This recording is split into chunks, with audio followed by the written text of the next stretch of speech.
going on, everybody? It's the Fragrance Mentor. It's Saturday. We're in Houston, and we're going to be heading to the Galleria today and getting some content done. But before we get some content, we got to make sure we make some samples of Mollit for the people and for the masses. So obviously, we're getting camera ready. We're getting vlog ready. This is some behind the scenes. So everybody likes to see the finished product. But before we get there, there's all the prep work that goes into it.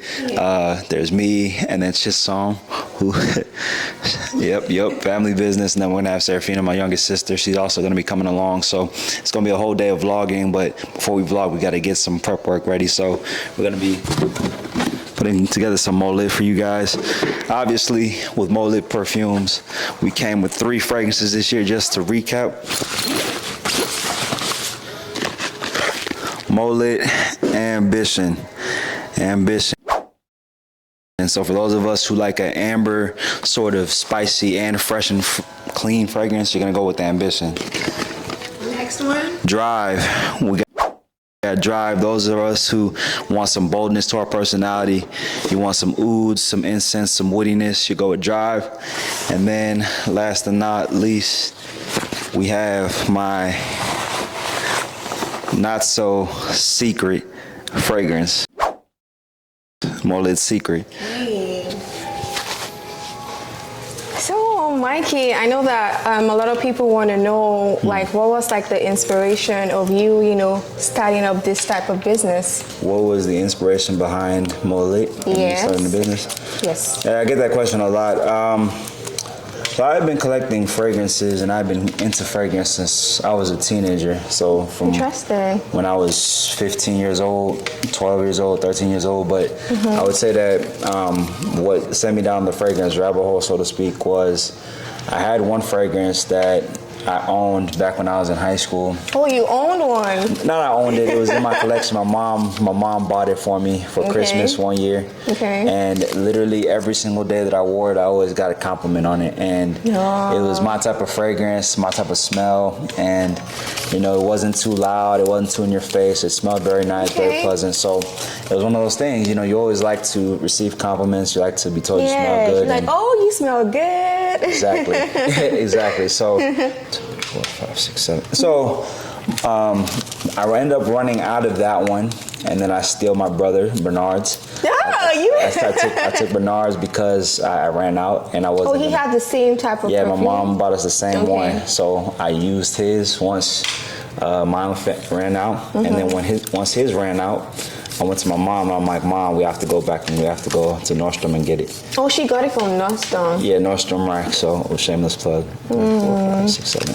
So when we go back, we don't sell that fragrance anymore. Damn, they didn't have it anymore. Yep, they don't sell that fragrance anymore. It's discontinued, and to this day, I still have never been able to find it. So I guess it just disappeared off the face of the map. But nonetheless, now I'm like, well, that's just simply not gonna fly. So I end up trying to acquire a whole bunch of different colognes, different scents, and so then that's what I would say got me into the whole fragrance as a hobby, so to speak. And so then we fast forward, I get out of college and I start working again. And I start, I don't really have a whole lot of different stuff that I'm into, but collecting fragrance was one of them. So I started with 1. Collecting fragrance. Yep. Wow. So I started with 1, 2, 10. 15. And I guess you arranged it. You had like a particular place where you put everything together. But of course, it started off with my dresser. From my dresser, it became I had to end up buying a shelving unit. Then that shelving unit became too small. So then I ended up having to get a big shelf from my sister Vivian. And so then I have this large collection, and I just had them just because I like fragrance. And then what I started doing was I would wear fragrance every day. I still do this. I wear fragrance every day, everywhere, at all times. And like when you try like perfumes, like do you like mix it up when you're going out, or like you actually have like 3 different type of perfumes on your body? But of course. And when people like ask you, oh, what perfume is that? Do you like tell them like all the type of perfumes you have on? So it depends. So sometimes it's just one fragrance. People be asking. Sometimes it's just one fragrance where I can just say, hey, all I'm wearing is, I'm not gonna say, but I'll just be wearing this fragrance, that fragrance. So then how it started was I wear fragrance even to places like the gym. Yeah. Even though some people are like, oh, you wear fragrance to the gym. Yes. Yeah, you do. I actually like people that actually do that, though. And so I started doing that, and I just wear it because for me, I'm a bit introverted and mild-mannered. As much as I can talk now, I wasn't always that way. And so then my way of kind of presenting myself to the world was through my fragrance. That's what I've always said, is that fragrance is your first impression to the world. That's the way people remember you. And you want to always leave a positive first impression. Right? So wearing fragrance to the gym, even though I wouldn't talk, it started becoming the thing of, hey man, you smell good. Hey, what's that fragrance you're wearing? Or, this, that, and the third. Or women would tell you, oh my gosh, you smell so good. What is that fragrance? And so then I was like, okay. And then that, to me, that's where it creates opportunities, right? Where you never know who you might meet or who you might make conversation with. And so you could just be going about your day, and then all of a sudden you meet someone who maybe you guys have a common interest, or maybe you can, that creates job opportunities, that puts you in the door with certain people that you never would have been in the contact with before. So that's where I say that you always want to create opportunities for yourself by wearing fragrance.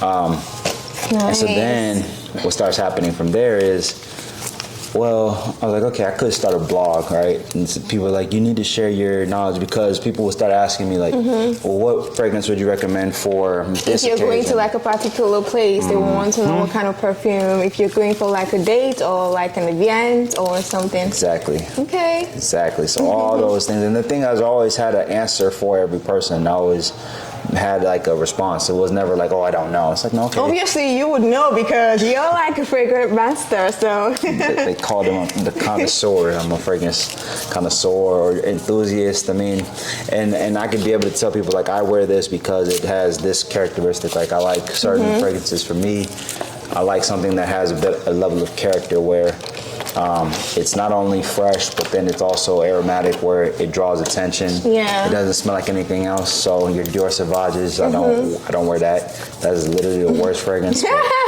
So that's how that whole thing started. Then my friend Travis, who people have seen if they've seen some of the vlog, he wanted to start learning about fragrance, and he was more social than I was at the time. He was more into public speaking, into interviewing people. So then what we started doing together was we started approaching women in the gym, and we started getting fragrance opinions. That was our thing. But like, how do you wait? Because I know like there should be some like people that when you go to like approach them, they may not want to be like in a mood to do it. But like, how do you put everything together when you're doing it? That's a good question.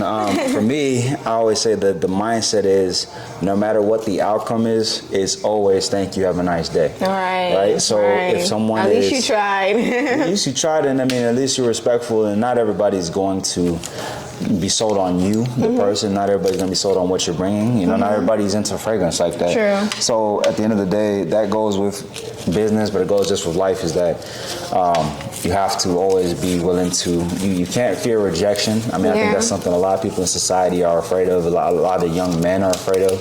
Is like, oh, I don't want to be embarrassed or rejected, so I won't try anything. But, Mollit, my business wouldn't happen if I didn't take the leap. So, I mean, every single day that you go and you try to approach a stranger, you're taking a leap of faith that, maybe it'll go well or not. So that's how I got past that. And so we just started talking to one person, the next person. We talked to this woman, that woman. And it kind of helped that people already knew me as the fragrance person, the fragrance guy. Because they always ask you, oh, you smell good. Exactly. So how the business came about was, oh, well, do you have your own fragrance? And I'm like, my own fragrance. Put a pin in that. But it was like, your own fragrance brand, all these different brands in the world exist. And that's what people would tell you too, is like, oh, these different brands exist. What's going to set you apart? Why would you start a fragrance business? Like, people like to instill that seed of doubt, but then, we start asking and asking and asking, and then we start getting that question again. Do you have your own? Do you have your own? Do you have your own? And I always, it was now sinking into you, like, maybe I should actually start with mine. Exactly. And it was like, I always knew I was an entrepreneur, but didn't know what the business was going to be. Like, everybody says they wants to be an entrepreneur, they want to get out of 9 to 5 or whatever the case, but A lot of people don't have a business model. They don't know what they would want their product to be. And I'm like, well, maybe this is just a sign from God, like, or from the higher powers that, hey, Right, to actually try this out. try this whole fragrance thing. If you're gonna collect them, you might as well do your own, right? And have your own fragrance. So I was like, okay, challenge accepted. And so I just started. Here you are. Yep, one thing leads to another. A year later. We actually have 3 different types of perfumes. Exactly. So that's the story about how Mollit was started. So we're on our way to the mall. Galleria, Mollit vlog day. Gonna get some reviews done.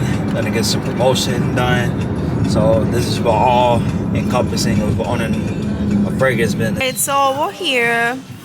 Galleria, Mollit vlogs. The whole family's in the building. About to go down.